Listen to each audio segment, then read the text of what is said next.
Okay, so yesterday I did a little video about transferring this charcoal sketch on newsprint onto a nice archival sheet of gray toned art paper, something that will last a good deal longer than newsprint. It's been pointed out that you never get exactly the same drawing when you trace or reproduce, go from a sketch to a painting. It's never exactly the same thing. Every incarnation of the work is going to change a little. That's just how it works.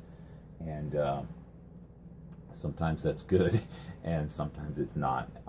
So that's just something you need to know. All right, and so now I'm just going to demonstrate how I work using charcoal and doing a little sketching. One of the first and most obvious questions you might ask me is, what the heck is this thing? It's a little plastic thingy, lead holder that holds little pieces of lead. So I buy what's called compressed charcoal. I get these long sticks, and so I put them in there. It's like a pencil, but I don't have to mess with sharpening the wood off of it. Charcoal's pretty breakable, so I'm a little bit clumsy and I have a hard time sharpening a charcoal pencil. So anyway, it makes a nice little scratchy noise that drives some people insane, especially the harder charcoal pencils. The softer ones don't scratch quite as loud.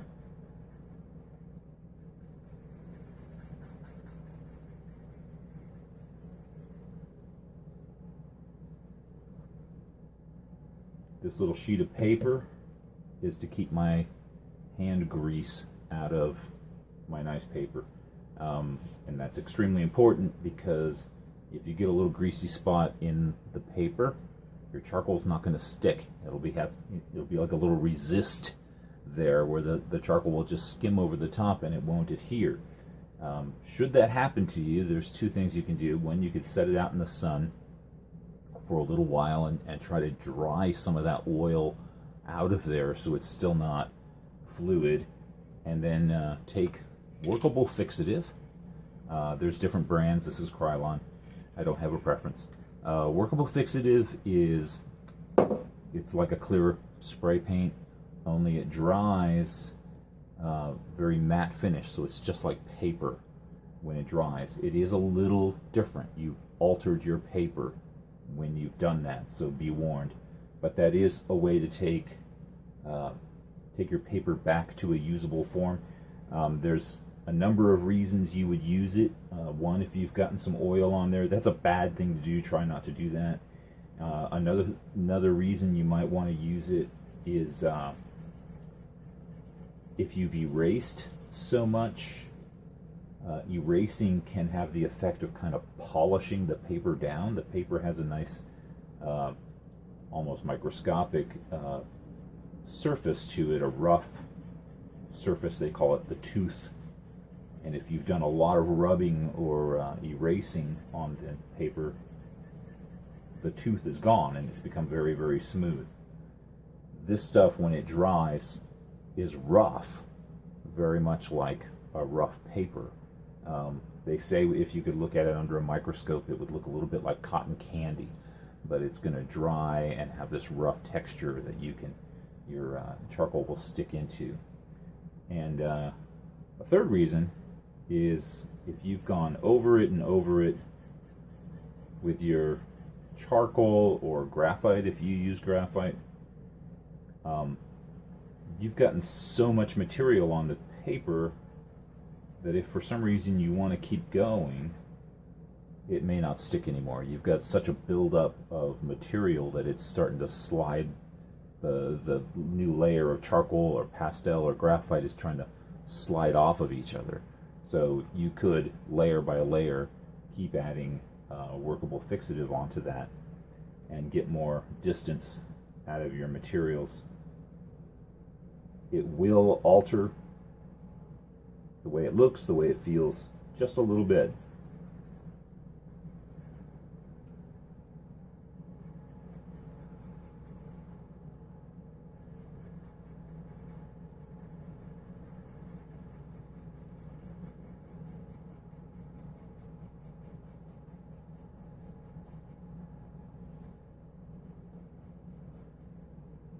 You might also notice that I'm using the pencil kind of sideways. I'm not doing that, which you're used to, which you learned, way back in kindergarten. I'm using it a bit more like a paintbrush.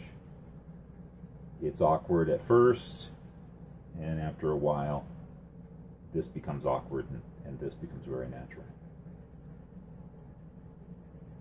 For one thing, it keeps it out of the way, so you're not blocking your own view with your hand, which is sometimes a problem.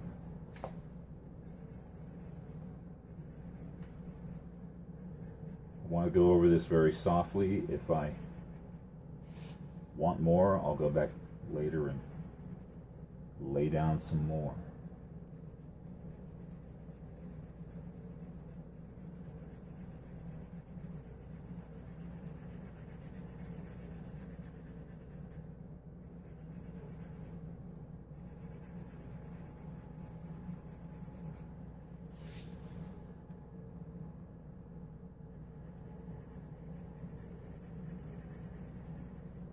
You see me looking over there. I am fortunate enough to have some life drawing models who permit me to take photographs. They don't all, and that's their choice, of course. But I like to take photographs so that I can do things like what I'm doing. Sometimes you get only so far in the classroom and you'd like to go home and keep working on the drawing. So a photograph is very handy.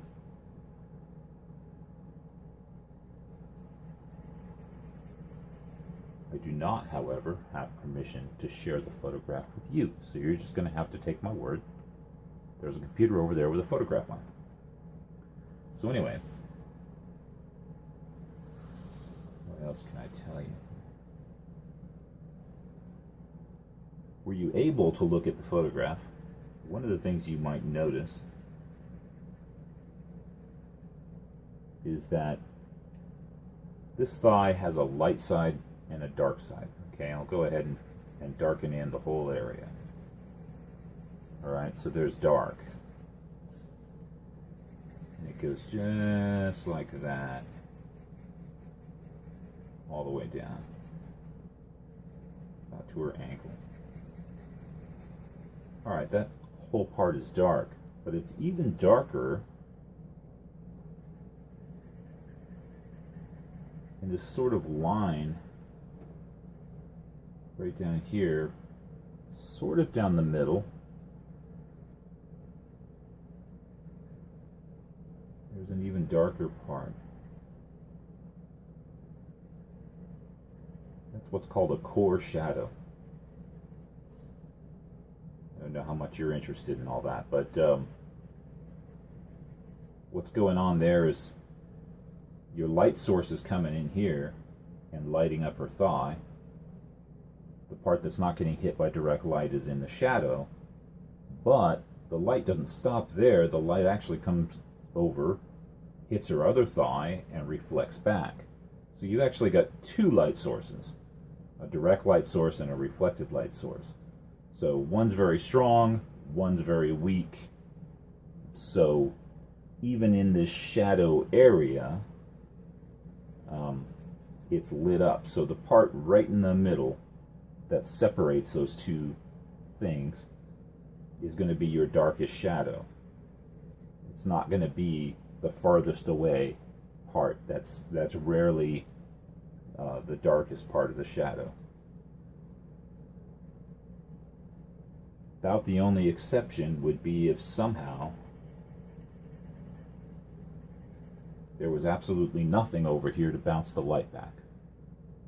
So if it was a very dark room and she was laying on a black blanket maybe, maybe there would be no light bouncing back. In most cases, there would. This is what's called a kneaded eraser. It's a little gummy thing. Very nice for picking up charcoal. You get a little stain of charcoal on the tip, and then you just squish it around like an old piece of chewing gum that you're hoping to get some more flavor out of, but you know you're really not going to. And the charcoal's all gone, and it's nice and clean. I don't know how well you can see that. The light keeps changing in the room here. So that's what I'm going to be doing, and go on, and hopefully we'll have a really nice drawing when we're done, and you can come see me at the convention. If you like these videos and you like what I'm doing, you get something out of it, please tell more people. If you know somebody that likes to do art and would benefit from this, please share my videos around. And also please support my Patreon. Go to patreon.com and look for /Gilead, and I'll put that link on my Facebook and other places. Patreon is very much like the guy down on the street corner playing a guitar, and he's got his little tip jar out there. If you stop and listen for a while, it's worth $1. Throw $1 in the tip jar. That's what Patreon is. Throw $1 in the tip jar. Support your favorite artist, who I hope is keeping you entertained at least for a few minutes a day. All right. Thank you very much.